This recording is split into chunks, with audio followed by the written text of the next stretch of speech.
Masya-Allah. Boleh ada Ustaz sentuh tentang tauliah. Sejak akhir-akhir ni banyak negeri majlis agama melarang A, melarang B. Sama ada patut atau tidak izin tauliah tu kepada penceramah. Kalau mengenai tauliah ni, bagi saya sangat penting. Alhamdulillah sangat penting. Tapi masalahnya sekarang, kita ni tidak tahu situasi sebenar. Kita ni kadang-kadang, minta maaf cakap, netizen dia hanya komen saja. Tak tahu sebenarnya hal sebenar. Apa kata, kita kaji, selidik dulu, tanya dulu. Kalau kita ada orang yang bekerja dengan JAIS, kalau kita tahu orang ni dia ni rapat dengan Jabatan Agama Islam, dia kerja di Jabatan Islam, kita tanya dia betul saja apa masalahnya. Sekarang ni saya pun tak tahu apa masalah sebenarnya. Kan, kalau kita tengok Ustaz Zaidulus, Ustaz Wadi Anwar, lebih baik kita tabayun dulu. Lebih baik kita tanya mereka apa saja masalah sebenar. Kadang-kadang manusia ni dia banyak bermusuhan dengan perkara yang mereka tidak tahu sebenarnya. Bila dia tidak tahu, dia akan jadi macam marah ataupun jadi macam terlalu beremosi nak komen ke apa salahnya kita tanya betul-betul. Saya pun tak tahu sendiri, dan saya pun belum lagi ada bertanya dengan mereka. Sekadar itu saya boleh komen tentang tauliah. Untuk menjaga kepentingan penceramah ni, adakah persatuan untuk menjaga kebajikan, untuk menyusun dia punya lebih advance lagi lah tentang persatuan macam profession lain kan, ada persatuan kan. Mungkin dah ada wujud ke ataupun perlu tak wujud pertubuhan ataupun persatuan penceramah? Boleh saya katakan cadangan yang baik, dan saya tak pernah berfikir macam mana tuan yang bertanya wujudkan persatuan. Cadangan yang baik, tapi setakat yang saya tahu sampai sekarang, memang tak ada lagi persatuan-persatuan guru-guru bertauliah yang boleh mengemukakan sebarang cadangan ataupun apa-apa kepada JAIS. Sekadar itu yang saya tak tahu lagi.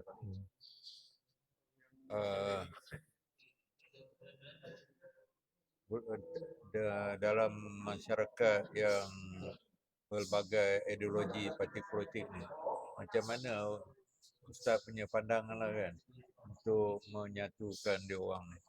Ada yang ideologi A, ideologi B, masing-masing berantakan kan. Itulah sebabnya masjid ni kalau boleh kita jangan jadikan dia medan politik. Dan kita pun boleh tahu kadang-kadang ustaz-ustaz ni kan, penceramah-penceramah ni mungkin dia terlepas cakap kan. Itulah sebab JAIS ni, mungkin kita dekat luar dah banyak sangat berpecah. Orang Melayu, Islam pun dah banyak sangat berpecah. Kalau boleh di masjid ni janganlah ada kepartian ataupun satu kelompok ataupun satu jemaah yang A, satu jemaah yang B. Kalau di masjid kalau boleh memang tak mahu nak ada langsung. Mungkin disebab itulah Jabatan Agama Islam dia agak ketat sikit mengenai perkara ni. Dan kalau boleh, kalau saya punya cadangan pun begitulah. Kita boleh bercerita politik di media sosial kita. Kalau boleh jangan di dalam masjid lah. Itu pendapat saya. Jangan dalam masjid. Masjid ni memang tempatnya kita nak beribadah, bersatu hati, berjemaah. Jadi kita pun tahu kadang dengan sebab berbeza ideologi politik pun kita ni boleh terpisah ataupun boleh putus silaturahim ataupun boleh agak keruh keadaan. Begitulah. Sekarang ni banyak student agama kan belajar ke luar negara. Mungkin Ustaz ada cadangan lah, negara mana yang sesuai untuk mereka dari segi marketing ke, dari segi pekerjaan ke, dari segi yang masih kurang ke.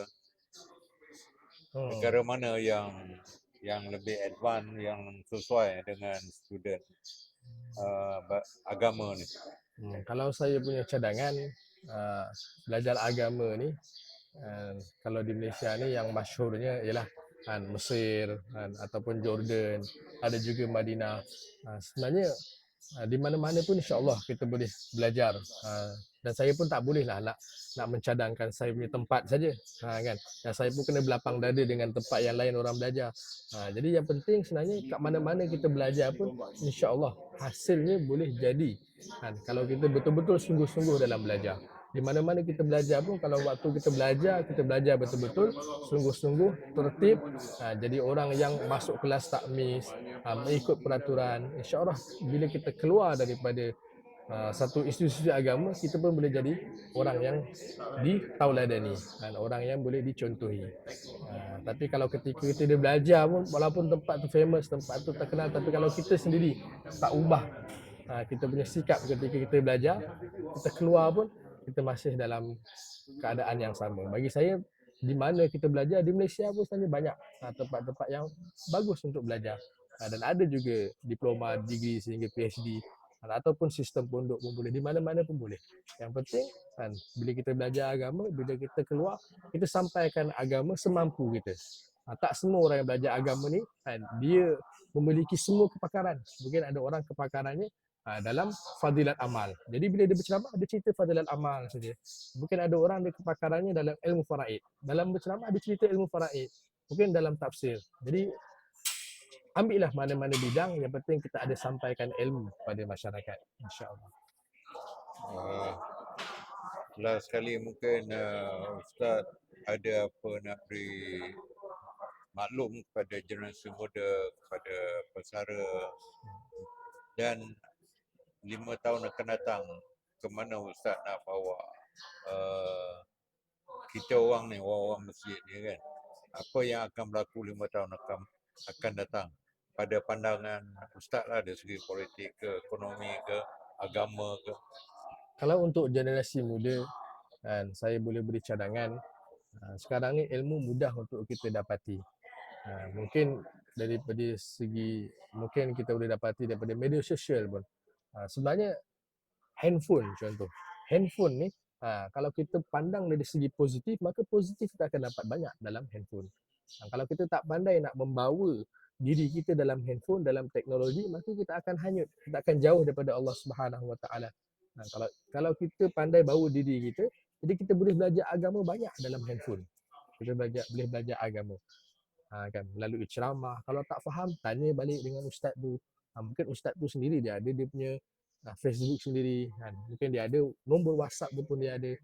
Ataupun kita boleh, mungkin generasi muda yang mungkin berat nak pergi ke masjid ataupun dia sibuk dengan study dia ke, gitu dia nak kena cari satu kelompok, satu kawan-kawan yang baik-baik, yang membawa dia ke masjid, gitu. InsyaAllah. Dan kepada golongan yang mungkin dah pencen apa semua, teruskan. Kalau yang suka pergi ke masjid, suka dengar kuliah, teruskan. Ambil yang baik-baik. Kita jadi orang ni, kita jadi manusia ni, kalau kita cari yang baik, kita akan dapat yang baik. Kalau kita cari yang buruk, kita cari akan jumpa yang buruk dan kita tak dapat apa-apa. Teruskan dengan apa yang kita buat. Kalau kita jadi jemaah masjid, teruskan istiqamah dengan jemaah masjid, duduklah kuliah, luangkan masa kuliah.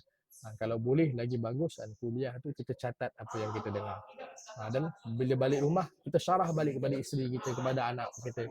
Kalau kita nak start balik daripada awal belajar agama, belajar daripada nahwu, sorof, itu mungkin sangat berat. Kan? Tak apalah kita belajar, kita terjemah saja. Kan? Kita belajar dan kita catat, adalah sesuatu yang meningkat dalam diri kita, insya-Allah. Terima kasih Ustaz kerana memberi kerjasama. Jumpa lagi di lain masa. InsyaAllah. Assalamualaikum. Waalaikumsalam warahmatullahi wabarakatuh.